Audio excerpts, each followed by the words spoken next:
Hey everybody, welcome to Atlanta, Georgia. Now, luckily traffic isn't too bad right now, but we are here to take a look at the National Historic Site of Reverend Martin Luther King Jr.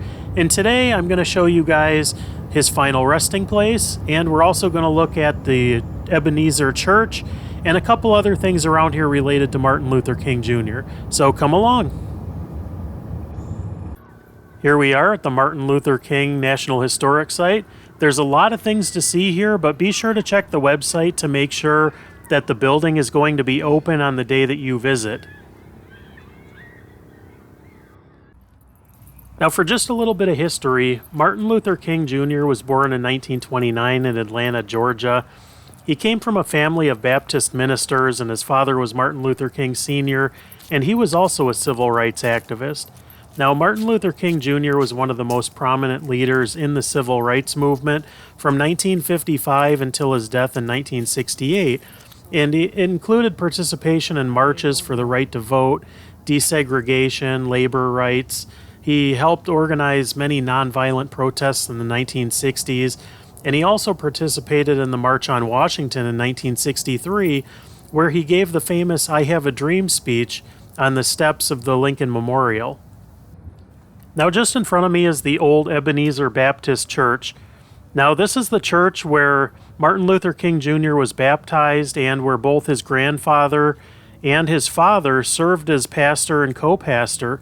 The church was founded in 1886. Some days you can go in and take a look around, some days you can't. Today it doesn't look like there's very much open, but I will still show you guys the gravesite and a couple other things here.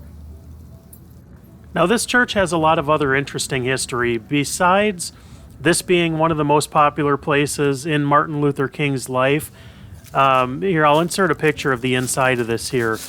But in 1960, Martin Luther King Jr. became a co-pastor with his father and remained in that position until his death in 1968.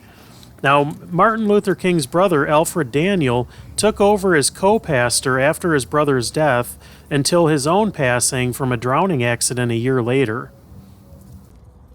Now, on a side note, in 1974, Alberta King, who was Martin's mother, and Deacon Edward Boykin were murdered inside this church during a mass shooting. 3 other people were wounded on that day.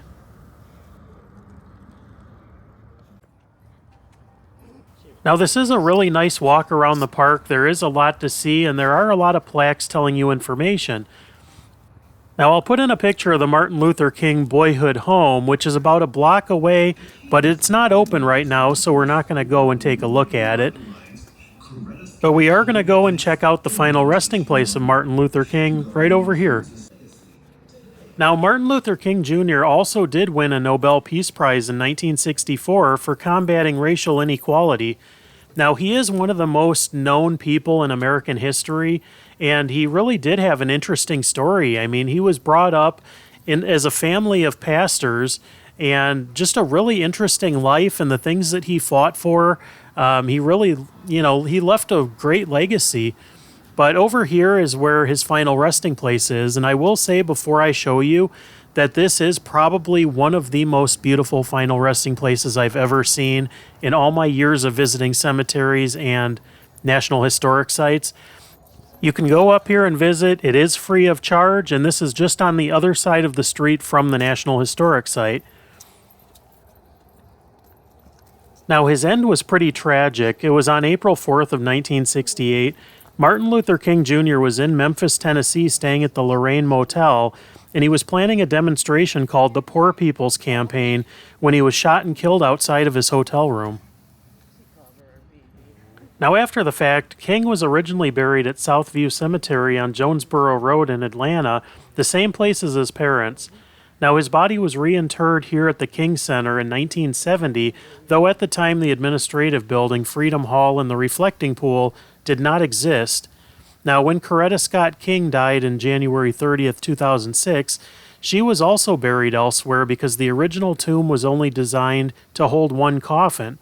After being enlarged, her body was reinterred next to her husband here in November of 2006. Now, they do have an eternal flame right here that you can visit. This is a really, really beautiful location. I strongly recommend you visit if you ever get the chance. But this is the tomb. It's right in the middle of the reflecting pond, which is something I've never seen before.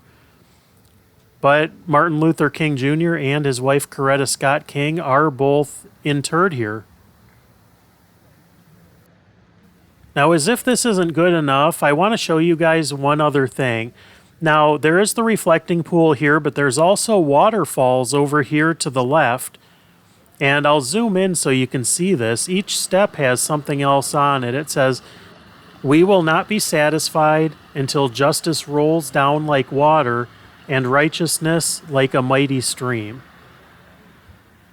This is just a breathtaking area.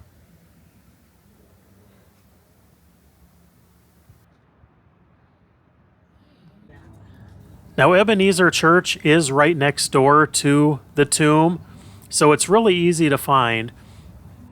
And it looks like it's open for tours about every 2 hours. But today it appears that nothing's open. But I hope you guys enjoyed today's adventure through Martin Luther King's National Historic Site. Thank you guys so much for watching, and we'll catch you on the next video.